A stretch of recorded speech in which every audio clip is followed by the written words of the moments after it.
What's happening? Oh yeah. Here's some more meme action. Man, what the heck is that little thing in the corner there? Where in the heck did that come from? I don't recall putting that there. And I don't even know what the heck that is, oddly.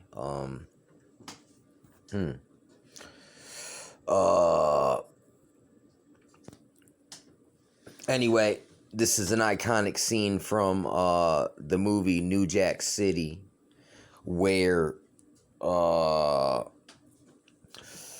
Ice-T is found out for being an undercover cop, and normally he goes, "Yo, Washington's a cop.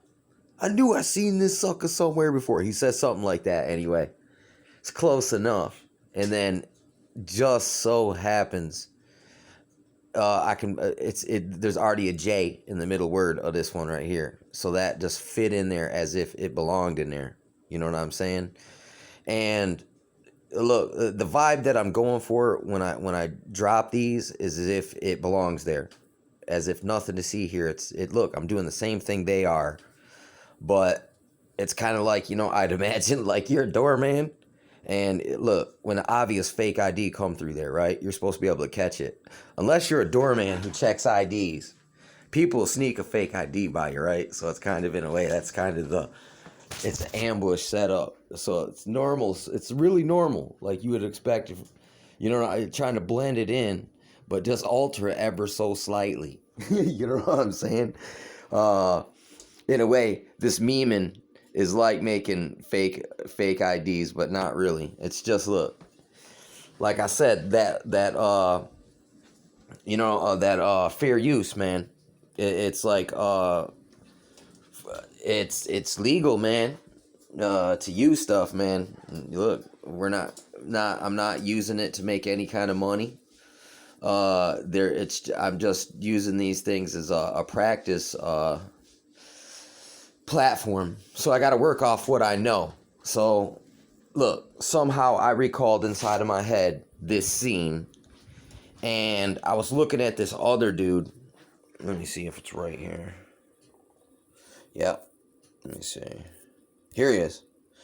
For some reason, when I look at this guy up here, I inside my brain, I keep getting the impression of Robbie Parker. But when I look at this guy, he doesn't look like Robbie Parker, but he looks like somebody else, man, I can't recall it yet, man, but look. Anyway, I got the impression off this right here, dude. And so through this weird psychic impression, I made this freaking meme here. And for instance, man, the supposedly the leader of the public spokesman of the WHO was that last word on the top line there in the Andy Rook situation. It's this white-haired dude, and he was a doctor on that case, and he was obviously pretending, and he was just up there whenever he was. That's another thing you can tell about that last word right there. They you can tell they're acting, because they don't even, it's like they don't even know their lines, and they're not, it's like all off track. Just like, look, that's where the term duping delight comes from, was the Robbie Parker, when he, look, right before the camera, before he got up there, he was laughing. He was laughing, and then all of a sudden, it was like he put on his character, and then he started acting to be all somber. But he was sitting there laughing beforehand, expressing duping delight. So he is the poster boy for that last word right there. And this is just a fictional situation here. This is just parody, okay? The New Jab City. You know what I'm saying? Because in New Jab City, they're good at being boxers, right? They duck the jab, you know what I'm saying? They duck the jab and the hook. They dodge the hook and duck the jab. stick and move, cuz, you know. And I love this movie. Like, see, you would want to be you.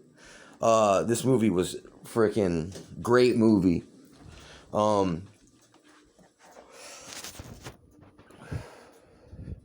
and it's really got some heavy political undertones in it.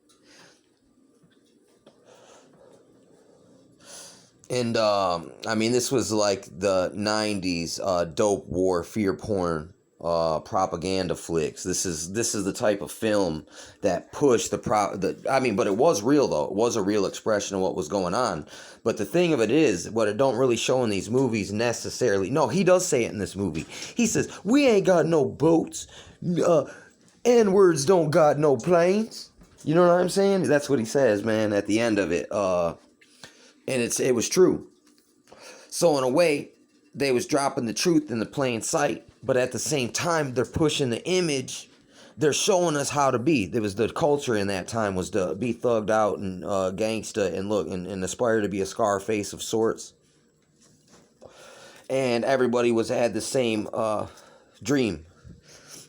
But no. That wasn't our dream. This was what was placed. This is what we were tricked into chasing down, because it was made to seem like fashionable. And then also you get look, this is a movie about sorcerers who discovered a new dope product, and then they, like in a corporate pyramid scheme fashion, hijacked a whole like block of city that was just one big apartment building, and each wing of it was a different like component of a sophisticated like corporation. It was basically showing you, look, black corporatism. I mean, they leaked it. I'd imagine the communists probably leaked it to the street gangs at some point somehow as a tool to give these dudes just enough power to become powerful enough that the government could crack down on them. And now it's like, well, because these guys are so powerful, because they know the corporate schematic, well, at least the skeleton of it, but they don't, they just don't know how to put the skin on it. Now we got to bring in the machine guns and the camouflage and the camos, the fatigues, the GOV issued fatigues to pop a cap in these suckers. We need the snipers. We need to sick the snipers on the Pablos and the Debos. You know what I'm saying, so to speak. And dude, I mean, the dope war. It started with the Nixon era with the Mr. Untouchable, and that's a deep flick, man. That shows, like, in a way, how it was like during Vietnam, that era, there was a heroin epidemic, and there's been a heroin epidemic the past 10 years, but it wasn't until they went and started a war like they did at the same time in Vietnam. See, history repeats. They were sending the heroin home and the corpses in planes. I mean, this has already been shown in movies, but look, because it's in movies, it somehow still hides it in plain sight, because it's like, no, this is actually real. This is real, because people are so used to the fictionalized Hollywood that they'll actually show you something real, but you'll still won't believe it because it's fictionalized form from Hollywood. So it has a hard time. The gravity of the thing just goes right over your head again, and you got this kind of amazed look on your face, like this dude right here, this gentleman right here in this photograph, from this famous iconical 90s crack dope game epidemic era. This is like a little time capsule into that situation. At least it is for me. Because for me, that situation was real. There's real casualties in my life over this. So I've always had a real big dog in the anti-dope war fight. You know what I'm saying? Freaking, in a way. Because I can see it for what it is. Like, look. Yeah. I mean, it's the dope is evil. But because you get fixated on the evil dope dealers, the evil sorcerers, you're not seeing that there's an agenda. And someone had to look the other way. Someone had to leak something. Someone had a financier some overseas connections for people. They had a middleman it, you know what I'm saying, and do all the planning, and then all the legislature as like, look, it's as if you're setting up a bad guy, a fall guy, so you can come rushing in as the knight of shining armor, and it's job security. You're gonna guaranteed be a star. You're guaranteed gonna get your touchdown, because it's all been a rig and a setup and a con job. And they allude to that to some extent in this movie. And once again, look, the drug dealer who all year long, man, is causing havoc on people's lives, like chicks getting beat up, dudes getting fired from work, kids going home, or kids becoming orphans, moms out tricking, dad in prison, or dad got shot in the head by the police, and mom's, they got to raise a single child in the mean streets of the USSA. You know what I'm saying? Yeah, man, it's definitely, I could say it almost seems like a setup.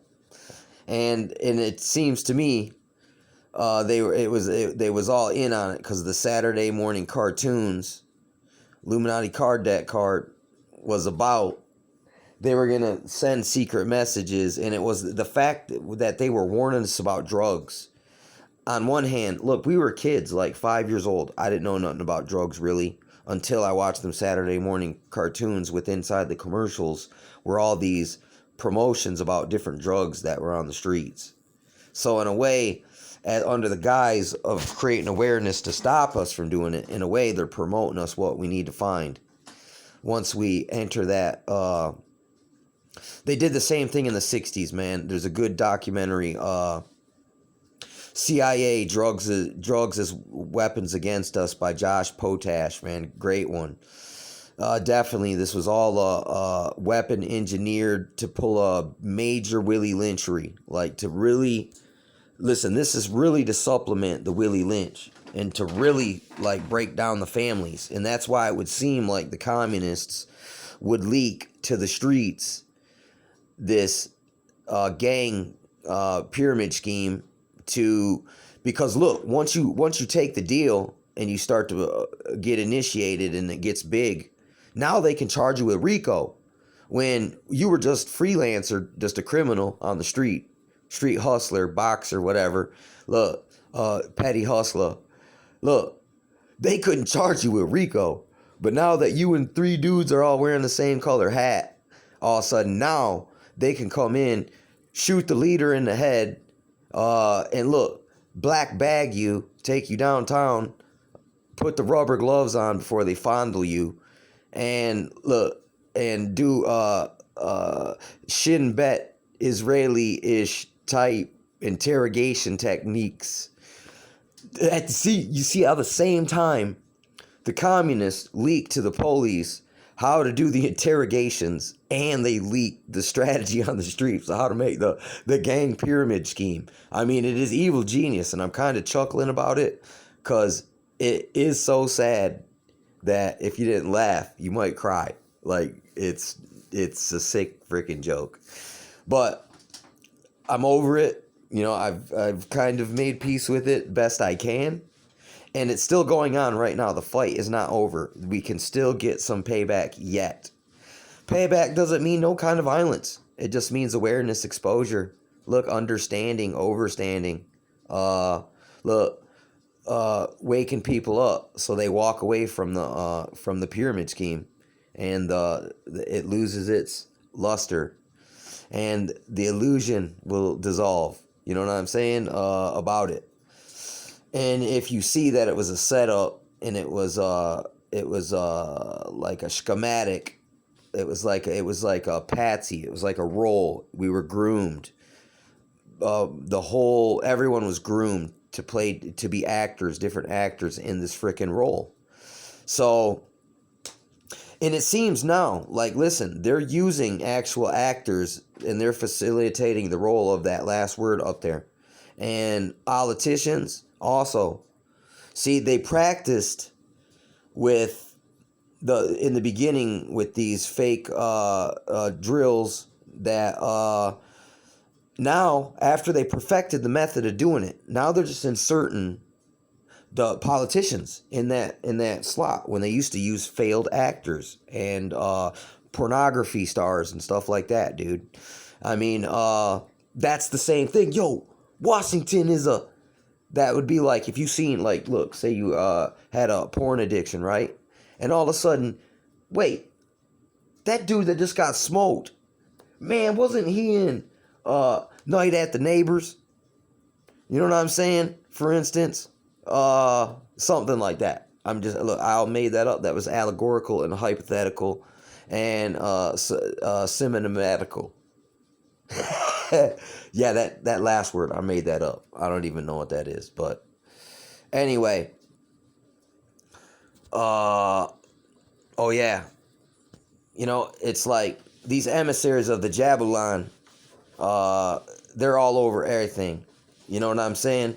And you gotta open your eye and you'll see that that last word right there, look, there's a lot of them. And I ain't figured out who that dude is yet. I'm like this dude at the frickin' beginning of the movie. Like, there's another time where he looks at the dude and it shows him going into almost like a flashback recall, right? And that's the type of that's what you'll have. You'll have an eureka moment like, dang, that's who that is. Or also, when you start to realize that some of these people's like natural orientation is opposite of what they appear to be. And you'll have the same, yo, I knew I seen this sucker before. You'll have I knew I seen this sucker before, somewhere before moment. And unfortunately for the dude in the movie, I think he gets shot in the head after this because he didn't know sooner. But these narcs, these disguise wearing, chameleon shape shifting, reptilian bastards are good at what they do, and they can get you. I mean, listen, they could do something to you like 20 times, and they're so smooth about it. It takes just that long for it to sink right on in. Like, look, it's like, look, not everybody gets it. It's not until you come to that point do you catch it every single time now. It's like, so, but look, it's a long process. And after it happens to you, you snap out of it. It's like you come to your senses, right? And you're like, what the hell? Wait a second. I know I've seen this somewhere before. You know, that's when you're like, look, you're just about to snap out of it, dude. And look, and you're going to have that recall. It's like right that moment when all the pieces, look, all of a sudden you see how they fit together. And you're just about to be like, whoa.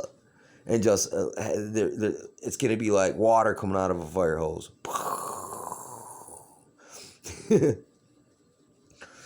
Anyway, and also all these groups now, the BLMs, the Antifas, these guys are literally George Oros Horus actor, paid agent tour, provocateur, agent tours, buddy.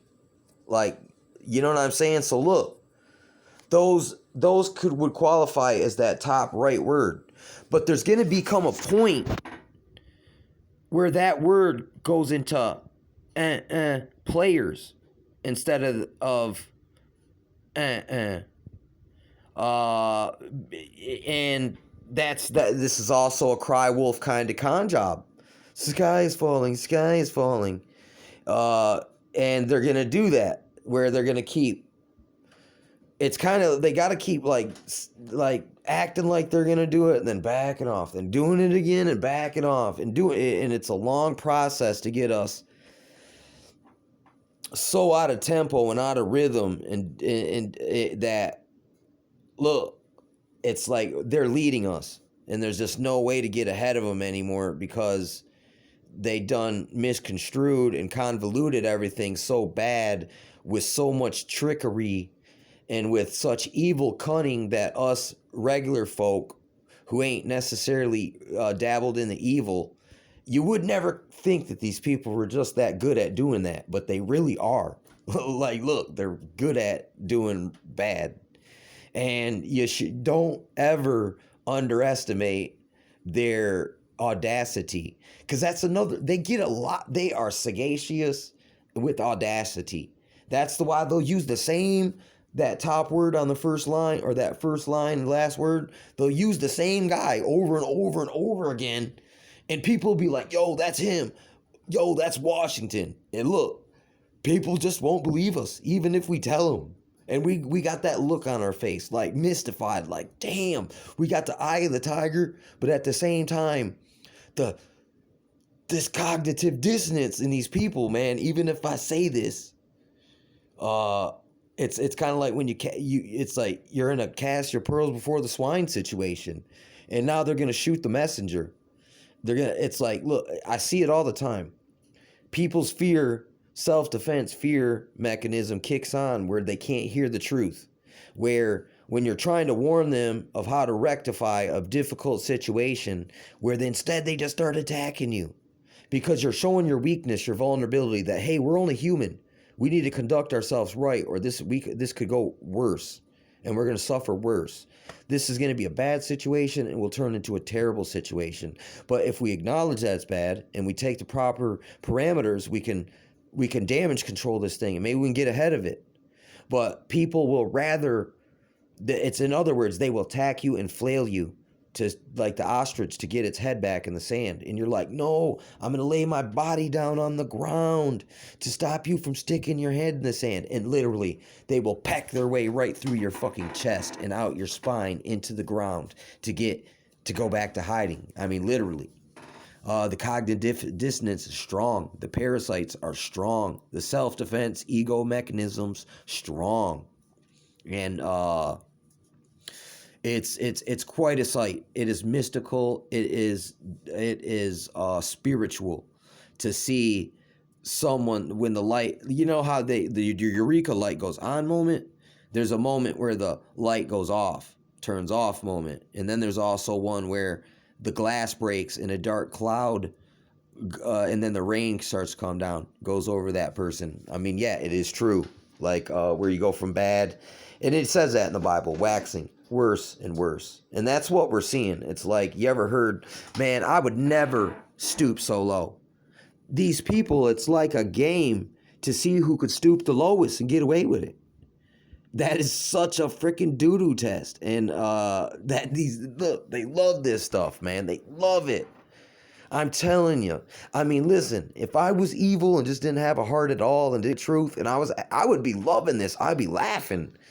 I would just be like, oh, I would feel so awesome, man. Because if I was orientated that way, because I look at it and I see there is power. That is power, that they can pull the proverbial wool over so many people's eyes, bedazzle so many, keep so many captivated and spellbound and blind, not knowing their left hand from their freaking right. It is amazing. It is fucking astonishing. But this is what the Bible says it would be like. And so it says, marvel not at it. It's like, so look, it's kind of, that's a chaining and anchoring moment there where you're like, damn, it told me the truth there. Not everything is allegory. Some of this stuff is kind of more literal than we would like it to be. Anyway.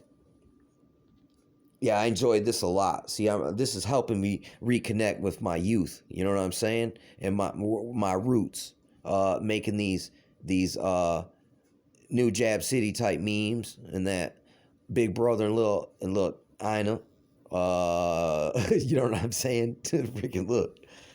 And at the same time, I get to overlay a little something on the underlay. Just for kicks, dude. It's nice. At the same time, it kind of, look, it's that spirit of nostalgia. You know, we do live in a crazy time, a time unlike no other. And there's stuff we can do that nobody else ever had the ability to do with such ease and almost effortlessly. And it's fun sometimes to take advantage of it and just like, look, before it all goes up in smoke, it's kind of like, look, there are moments where it's kind of fun. It's the best. It's great. But it just so happens it's roped up with the worst. And it's just such a sick joke. Like uh Chaos Monster, and it's interesting at the same time. It's like I said the other day, it is comforting and at the same time horrifying. It's the same thing with this disclosure is quite comforting, but at the same time it is quite horrifying because it starts to sink in now that the things that you were so busy trying to prove something was the way it was. Now that it's established it's that way, it's like, oh shit, wait, what am I supposed to do now that I know that it's true? And I know what's up and it's bad, really bad. Where to go now? And you have a look on your face kind of like this dude right here. It's like, listen, you just got that fuel, you know, to get the wheels turning, and it's like you're in the process, like, look, you're about to make some kind of action. It's just you're kind of right there on the, like, it's kind of like when the spark, man, right before it ignites the fuel, man. It's like, look, it's that split second, man, before the flash comes, man.